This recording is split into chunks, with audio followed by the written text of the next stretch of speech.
Bienvenue sur un niveau de plus, je suis Marissa et sur cette chaîne, je vous entretiens sur les peurs, comportements limitants, mal adaptatifs qui freinent votre productivité, l'adulte ambitieux.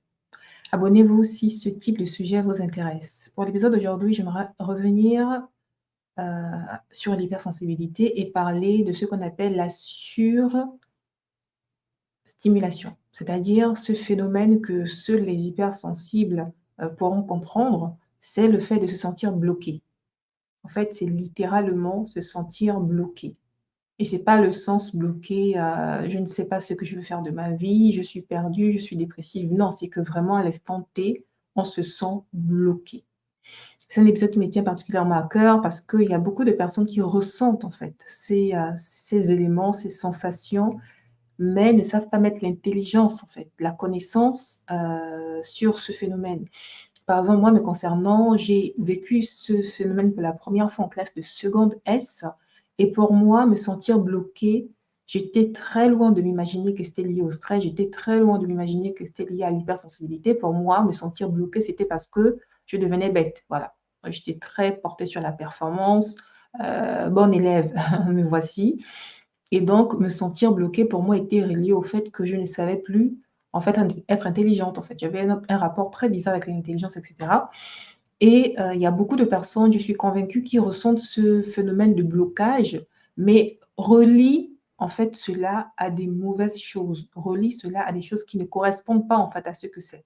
Parce que c'est quoi ce phénomène de blocage qu'on ressent? Mais c'est simplement le fait que le cerveau humain, par notre sensibilité, notamment l'hypersensibilité cognitive et même aussi émotionnelle, parce que l'hypersensibilité émotionnelle peut également pousser à ce genre de phénomène. Donc, on a l'hypersensibilité émotionnelle et cognitive qui peuvent pousser en fait à cette surchauffe en fait du cerveau qui ne sait pas, qui ne sait plus à l'instant T, n'est-ce pas, prioriser les tâches à faire, prioriser les items à enclencher pour passer à l'action. Donc, comme ça, pendant un laps de temps, on est bloqué, un peu comme figé, vraiment comme un ordinateur qui rame. C'est vraiment qu'on est bloqué comme ça. Et c'est essentiellement lié au stress. C'est aussi lié à un trop plein d'informations, n'est-ce pas, qu'on ingurgite. C'est relié à trop plein d'événements qui viennent bousculer des éléments, des émotions très fortes à l'intérieur de nous. Et évidemment, tout cela se traite. Et j'aimerais revenir avec vous rapidement sur comment se manifeste cette hyperstimulation, hypersensibilité cognitive, mais ça correspond également à l'hypersensibilité émotionnelle. C'est qu'il y a vraiment ce sentiment d'être figé et bloqué, en fait. C'est pas une figure de style, c'est que vraiment vous êtes bloqué. Vous ne savez pas ce qu'il faut faire, un peu comme tétanisé. Et c'est pas forcément de la tétanie, en fait, parce que la tétanie, pour moi, c'est relié à l'anxiété et à la peur, mais vraiment ce sentiment d'être bloqué, de ne pas savoir par où commencer, en fait, c'est pas forcément relié à un sentiment de peur. Après, dites-moi en commentaire ce que vous, comment vous vivez la chose, parce que pour moi, comment moi je vis la chose, c'est pas relié à un sentiment de stress, en fait. Après, forcément, il y a un sentiment de peur qui peut suivre directement après, parce qu'on se rend compte que si on n'avance pas, ben, on prend du retard par rapport à ce qui est attendu de nous. Mais à l'instant T, c'est que vraiment, on est bloqué. Ce que j'ai également répertorié comme manifestation, type de manifestation, c'est la difficulté à respirer. Il y a beaucoup de personnes qui font de l'hyperventilation, la difficulté à respirer aussi. Et c'est vraiment que vous avez du mal à respirer. C'est que pas que maintenant vous avez oublié comment respirer, c'est que vous ne, en fait, vous ne respirez plus correctement, simplement. Et beaucoup de personnes ne se rendent même pas compte, malheureusement, qu'elles ne respirent plus correctement. Et il y a beaucoup de personnes aussi qui, lorsqu'elles stressent, en fait, bloquent la respiration. C'est-à-dire qu'elles ne respirent plus. Elles sont comme en apnée. Et elles ne se rendent même pas compte qu'elles sont en apnée. Et cette apnée-là crée davantage du stress au niveau du cœur et du cerveau qui les rend davantage stressées. Elles sont comme ça enfermées dans un cercle vicieux, etc. Mais pour revenir au point, il y a vraiment une grosse difficulté à respirer. Ça, c'est la deuxième manifestation que j'ai repérée. La troisième manifestation, c'est justement ce côté dispersion et éparpillement. En fait. C'est que vraiment, on commence à s'éparpiller, à commencer des tâches, arrêter des tâches. Vraiment, cette espèce de confusion, c'est le point suivant, confusion, dispersion, éparpillement, etc. C'est également dû à une hyperstimulation. En fait. Il y a des personnes qui bloquent, qui figent, Il y a des personnes qui commencent à s'éparpiller, elles commencent un truc, elles laissent, c'est vraiment bizarre en fait. C'est comme une crise, c'est littéralement une crise en fait. C'est une crise. Une personne qui est à l'extérieur et qui vous observe pourra dire que celle-là ou celui-là vraiment il ne va pas bien. En fait, c'est réellement une crise. Ce phénomène de dispersion et d'éparpillement, la confusion, le fait de ne plus savoir exactement où nous en sommes. Il peut aussi avoir des maux de tête reliés à cette confusion, du vertige également relié à cette confusion, mais c'est très certainement lié à de l'hyperstimulation que vous êtes en train de vivre. C'est très certainement lié à votre hypersensibilité cognitive ou émotionnelle. Ensuite, j'ai mis grosse fatigue subite, c'est-à-dire que soudain, tout à coup, permettez-moi la tautologie, vous avez vraiment envie de dormir.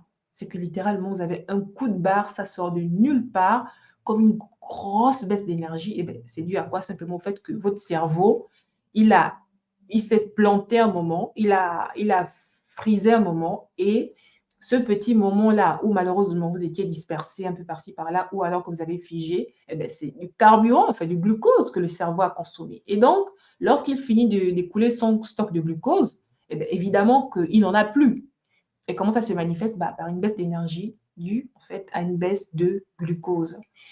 Donc j'ai une grosse fatigue subite, envie pressante de dormir, de vraiment se reposer, vraiment calmer l'hyperstimulation, de boucher les oreilles, fermer les yeux, ne plus parler et cetera. C'est vraiment l'une des manifestations de l'hyperstimulation et on a également le changement subit d'humeur, c'est-à-dire qu'une personne qui s'irrite rapidement. Pourquoi elle s'irrite? Justement, c'est parce qu'elle ne sait plus, en fait, réguler de façon normale et mature ses émotions, en fait.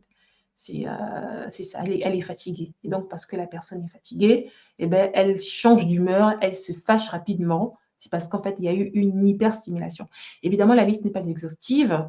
Moi, j'ai repéré comment, moi, ça se manifeste chez moi et quelques éléments que j'ai pu prendre par-ci par-là, piocher sur le net. Si vous êtes, on va dire, victime de ce phénomène, de ce genre de manifestation de l'hypersensibilité, bon, peut-être pas victime, j'exagère, mais si vous êtes confronté à ce genre de manifestation, dites-nous en commentaire comment ça se déclenche en fait chez vous simplement, et s'il y a des éléments que j'aurais oubliés. Partagez cela avec nous en commentaire. Le slide suivant, j'ai mis évidemment quelques pistes de solutions. La première, c'est vraiment de nommer ce qui vous arrive. C'est-à-dire, parlez-vous à vous-même et dites-vous, j'ai mis un exemple, je fais de l'hyperstimulation, c'est dû à ta, ta, ta, ta, ta, c'est passager. Passager, oh là là, même la grosse faute. Passager, c'est ER, c'est pas E accent aigu. Marissa, je m'en excuse. Donc, je fais de l'hyperstimulation parce que j'ai une grosse réunion. Je fais de l'hyperstimulation parce que ceci, cela, et c'est passager. Vraiment, parlez-vous à vous-même comme une meilleure amie. Parlez-vous à vous-même comme une enfant, voilà, qui a besoin d'aide, qui a besoin d'être prise par la main. Et vraiment conscientiser surtout le fait que c'est passager, en fait. C'est passager. C'est-à-dire que d'ici 30 minutes, 1 heure, 45 minutes, et cetera, ça va passer, en fait. C'est vraiment passager parce qu'il y a un trop-plein.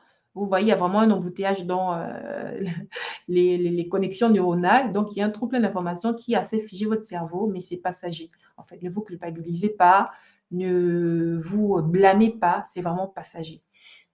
Le deuxième point, c'est apprendre une technique de respiration. Moi, j'ai mis la technique 7-8-7. C'est quoi? C'est que pendant 7 minutes, vous inspirez et vous comptez vraiment pas 7 minutes, 7 secondes. Pendant 7 secondes, vous inspirez. Pendant 8 secondes, vous bloquez la respiration et pendant 7 autres secondes, vous expirez. Après, il y a beaucoup d'écoles, beaucoup disent que c'est 4, 6, 9 ou je ne sais pas trop quoi, mais l'idée, c'est que il faut conscientiser sa respiration, quelque part pour redescendre et reprendre possession de son corps. C'est une technique de respiration. Il y a plein d'autres techniques de respiration. Moi, c'est l'exemple que j'ai trouvé, c'est souvent l'exemple que j'applique. Et mais sentez-vous libre de faire vos propres recherches, n'est-ce pas? Et mais la respiration, c'est très efficace. La technique de respiration, c'est très efficace, en fait. C'est très, très efficace. Un autre point, c'est écrire où vous enregistrez. C'est-à-dire qu'il faut vraiment, si vous avez un journal intime, un journal écrit ou un journal audio, en fait, vocaliser, verbaliser ce que vous vivez, en fait. Dire ce que vous vivez, comment vous vous sentez, quels sont les événements qui sont venus avant, cette manifestation, qu'est-ce que vous ferez après et vraiment souligner, à vous-même pourquoi, selon vous, vous vous êtes comporté comme ça, en fait. C'est dû à quoi, en fait, ce phénomène de dispersion, du fait d'être figé et cetera. Vous pouvez le mettre dans un journal intime pour revenir, en fait, dessus et comme ça, en fait, avoir quelque part la trace de quand est-ce que ces manifestations se déclenchent. C'est aussi un moyen là de comprendre, en fait, le fonctionnement de son système nerveux parce que souvent, les phénomènes que nous avons se relient à des éléments de vie qui sont bien loin dans le passé, en fait. Et donc le cerveau, votre système nerveux a engrammé un mécanisme de fonctionnement, souvent un mécanisme dysfonctionnel et pour remédier à ce mécanisme dysfonctionnel, il faut déjà savoir identifier de quoi il s'agit. Donc savoir tracer de quoi il s'agit, c'est vraiment l'un des moyens, de venir à bout de ce genre de phénomène. J'ai mis le feuille volant parce qu'il y a des personnes qui aiment bien écrire ce qu'elles ressentent sur des feuilles volantes pour avoir la possibilité de les supprimer, les déchirer ou les brûler par la suite. Mais moi, je trouve que c'est quand même bien d'avoir une trace, minimum de traces en fait de ce que vous vivez, vraiment pour conscientiser les éléments déclencheurs. Et mon préféré, c'est la cartographie mentale. Je vous montre. Alors, ajouter la scène. La cartographie mentale, c'est ça. Ce sont des cartes mentales, simplement des mind maps, qui permettent de visualiser des idées pour avoir vraiment une vue de dessus, en fait, pour prendre de la distance par rapport à ce qu'on vit. Donc, carte mentale classique, peut-être plus tard.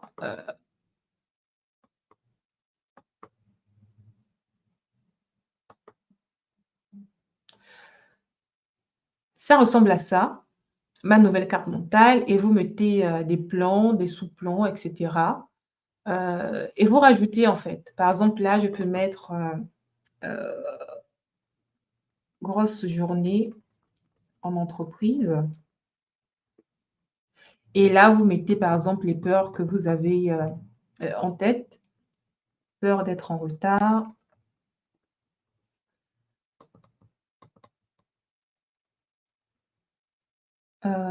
peur de ne pas avoir du temps pour manger, etc. Et maintenant, vous mettez des sous-sujets. Pourquoi est-ce que vous pensez d'être en retard? Parce que ben, j'habite loin. On peut mettre par exemple métro. Quoi d'autre encore? Météo, voilà. Ou alors simplement bad mood. Peur de ne pas avoir du temps pour manger, bah, parce que, bah, sous l'eau simplement, par rapport au projet et cetera. Et vous voyez qu'au fur et à mesure, vous pouvez vraiment rajouter des choses, par rapport au métro. Bah, simplement, ici je peux mettre, partir avant. Je peux également mettre, par rapport à la météo, prévoir un parapluie et quoi d'autre par rapport, au bad mood? Suivre une vidéo drôle, voilà. Suivre une vidéo drôle. Et croyez-moi, lorsqu'on est hypersensible, ce genre de détails qui peuvent paraître, niais, sont suffisants pour vous faire vriller, en fait. C'est-à-dire que, la vous savez, en fait, vous anticipez la grosse journée qui arrive et vous êtes là maintenant bloqué, vous êtes là en train de stresser et souvent ce que vous fait stresser est tellement minime, en fait. C'est tellement minime que c'en est même presque dérisoire, en fait. Et lorsque vous mettez justement le doigt sur ce qui vous fait stresser, rapidement, par exemple grâce à cette mind map là, vous pouvez, venir à bout de ce genre de choses. Par exemple, vous pouvez avoir peur d'être en retard. En fait, c'est littéralement la peur d'être en retard, c'est ce qui vous fait stresser. Vous connaissez vos sujets, du bout des ongles, vous comprenez votre périmètre et cetera. Vous n'avez pas peur forcément de rencontrer vos collègues, mais ce qui vous fait stresser, c'est juste le fait de ne pas savoir, en fait, respecter les deadlines et cetera. Et Décliner, les raisons pour lesquelles vous pouvez être en retard, ben, météo, métro, bad mood et cetera. Non, la corrélation est mal faite là. Partir avant, en fait, le suivi d'une vidéo drôle, ça devait être, relié à ça. Bon bref. Ce que je voulais dire, c'est que justement décliner et avoir un aperçu sur, comment, vous pouvez justement anticiper les choses, c'est salvateur, en fait. Moi, j'aime beaucoup les mind maps. Moi, c'est un Mindster que j'utilise, parce que c'est une personne qui me l'avait recommandé. Mais il y a plein d'autres services, en fait, qui proposent cela par rapport, aux cartographies mentales et si vous êtes hypersensible cognitive, et même pas, mais simplement si vous aimez bien, voilà, organiser vos idées et cetera, c'est vraiment très intéressant. Franchement, j'aime beaucoup utiliser, les cartographies mentales. Ça me permet vraiment, on va dire de moins, considérer, le côté stressant des choses. Vous comprenez ce que je veux dire? Du coup, je reviens, sur, mon slide pour terminer. Donc je disais journal intime, feuille volante, cartographie mentale, mais également vous pouvez, vous enregistrer, voilà, vous enregistrer, avec votre, enregistreur vocal de vos téléphones ou je ne sais pas trop quoi, même vous filmer en fait en vidéo et puis, vous parlez à vous-même en fait.